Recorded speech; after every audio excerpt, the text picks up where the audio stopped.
सरकार की सेवा का मेवा कितना स्वादिष्ट होता है दोस्तों, ये आपको मैं अभी बता दूंगी। खबर सुनकर आपको हैरानी होगी, थोड़ी बेचैनी भी होगी, थोड़ी सी टेंशन भी होगी, मगर दोस्तों ये सच है कि ऐसा भारत में हो रहा है।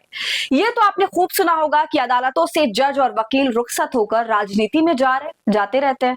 मगर आप ये सुनिए कि राजनीति से, सरकार से अच्छी तरह से जुड़ा हुआ एक शख्स अब हाईकोर्ट की जज बनने जा रही है। जी हाँ, भाजपा की प्रवक्ता, लीगल सेल की चीफ। सुन रहे हैं, लीगल सेल जो सारा कानूनी काम देखती होंगी भाजपा का, उसे एडवाइस देती होंगी, लीगल मामले जो भी होते होंगे उनको लेकर, तो वो अब हाईकोर्ट की जज बनने जा रही है। तो चलिए बताती हूँ पूरा मामला क्या है और इस खबर ने कैसे तहलका मचाया हुआ है और ग्रॉक अब इस पर कैसे धज्जियां उड़ा रहा है, सब कुछ आपको बताऊंगी इस वीडियो में, तो आप अंत तक हमारे साथ जरूर बने रहिएगा। नमस्कार, आदाब, आप देख रहे हैं खबर अड्डा और मैं हूं आपके साथ सुम्बुलीरम।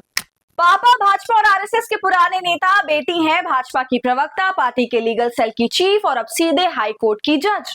भाई सेवा का मेवा हो तो ऐसा हो। कानूनी व्यवस्था में इतने प्यादे भाजपा सरकार ने अब बिठा दिए हैं अपने कि बस अब नरेंद्र मोदी जी का चीफ जस्टिस ऑफ इंडिया बनना ही बाकी रह गया है। ये पूरी कानून व्यवस्था को, न्यायालय को तहस नहस करना चाहते हैं। सब कुछ सरेआम हो रहा है तो फिर ये न्यायालय को पूरा टेक ओवर क्यों नहीं कर लेते?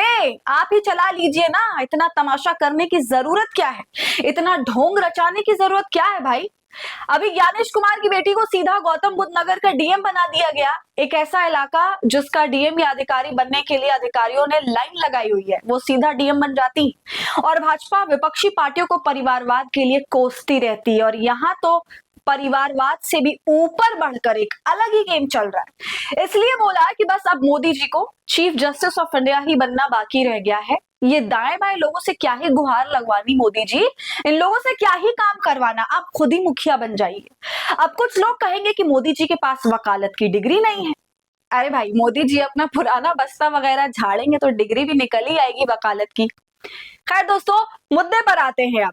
तो मामला कुल मिला जुलाकर ये है कि आरती साठे जो हैं पारिवारिक रूप से भारतीय जनता पार्टी से जुड़ी हुई हैं। उनके पिता हैं, वो भी लॉयर थे, क्रांति साठे। 1989 में भाजपा के टिकट से मुंबई नॉर्थ वेस्ट का लोकसभा चुनाव लड़ चुके हैं उनके पिताजी। चुनाव जो था वो सुनील दत्त जी के सामने लड़ा था। सुनील दत्त जी उस चुनाव में विजेता हुए थे, इनके पिताजी चुनाव हार गए थे। बाद में बेटी भाजपा में सक्रिय हुई, 1 साल तक पूरा 2023 से लेकर 24 तक ये भारतीय जनता पार्टी की प्रवक्ता रही। अब आप देखिए, 2024 में उन्होंने पार्टी के सभी पदों से इस्तीफा दे दिया। फील्डिंग तभी से शुरू हो गई थी। मालूम था कि अगले साल कोलोजियम में जज के लिए उनका नाम जाने वाला है, या फिर जा सकता है या चला जाए, इसके लिए फील्डिंग शुरू हो गई होगी। और जब फील्डिंग शुरू हो गई होगी तो बताया गया होगा कि भाई अगर आप इस पद पर रहेंगी, भाजपा के प्रवक्ता के पद पर रहेंगी, उसके अलावा लीगल सेल की हेड भी रहेंगी, तो आपके लिए दिक्कत हो जाएगी। बाकी योग्यता में दोस्तों कोई कमी नहीं है। 20 साल से ज्यादा का वकालत का अनुभव है इनका। टैक्स मामले देखती रही हैं, डायरेक्ट टैक्स, सीमा शुल्क, सेबी, सेट, इन सब मामलों में वो रही है। तो ऐसा कुछ नहीं है कि उनके अंदर योग्यता की कमी है। वैसे योग्यता की कमी तो पूर्व सीजीआई चंद्रचूड़ में भी नहीं थी। लेकिन सवाल यही है कि साल भर पहले तक जो व्यक्ति, जो महिला भारतीय जनता पार्टी की प्रवक्ता थी, वो अगर कोलोजियम के थ्रू जज बनती हैं तो क्या उनसे ये उम्मीद की जा सकती है कि वो न्याय करेंगी? ये सवाल बड़ा है। इसके अलावा इस नियुक्ति पर सवालिया निशान इसलिए भी खड़े हो रहे हैं कि क्या कोई और नहीं मिला जिसका कोई पॉलिटिकल बैकग्राउंड ना हो, और इनको पार्टी को छोड़े हुए अभी साल भर भी हुआ है।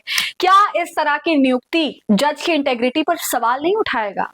दोस्तों, अब इस पूरे मामले में ग्रॉक का जवाब भी सामने आ गया है। देखिए, ट्विटर पर एक यूजर लिखती हैं कि अरे ग्रॉक, क्या ये खबर सही है? या अगर ये सही है तो ये कितना खतरनाक है लोकतंत्र के लिए किसी पार्टी के वकील का कोर्ट का जज बन जाना। जवाब में ग्रॉक लिखता है, हाँ ये खबर सही है। आरती साठे, महाराष्ट्र भाजपा के पूर्व प्रवक्ता, सुप्रीम कोर्ट कोलोजियम के वकील को 28 जुलाई 2025 को बॉम्बे हाई कोर्ट का जज बनाया गया। ये लोकतंत्र के लिए खतरनाक है क्योंकि इससे लोकतंत्र की आजादी खत्म हो सकती है, राजनीतिक भेदभाव बढ़ सकता है, जनता का विश्वास खत्म हो सकता है। कैपिटल ने भी इसका विरोध किया, हालांकि ऐतिहासिक स्मारक मौजूद है। देख रहे हैं आप दोस्तों, ग्रोक को भी ये सिंपल सी बात समझ आती है कि राजनीति से जुड़े लोगों को न्यायालय में ऊंचे पदों पर बिठाना कितना खतरनाक है। इससे राजनीतिक भेदभाव बढ़ सकता है, लोकतंत्र की आजादी खत्म हो सकती है, जनता का विश्वास न्यायालय पर से उठ सकता है। क्या इन बातों को सरकार और न्यायालय ने कंसिडर नहीं किया? सरकार छोड़िए, क्या न्यायालय के अंदर की नींव अब सत्ता पक्ष की ताकत ने इतनी खोखली कर दी है कि लोग कोई ढंग का फैसला तक नहीं ले सकते। ये बहुत हैरान करने वाला है। आपकी इस पर क्या राय है? कमेंट कर हमको जरूर बताइए। वीडियो पसंद आई हो तो इसे लाइक और शेयर कर लें और ऐसी तमाम अपडेट्स के लिए खबर अड्डा को यूट्यूब पर सब्सक्राइब कर लें।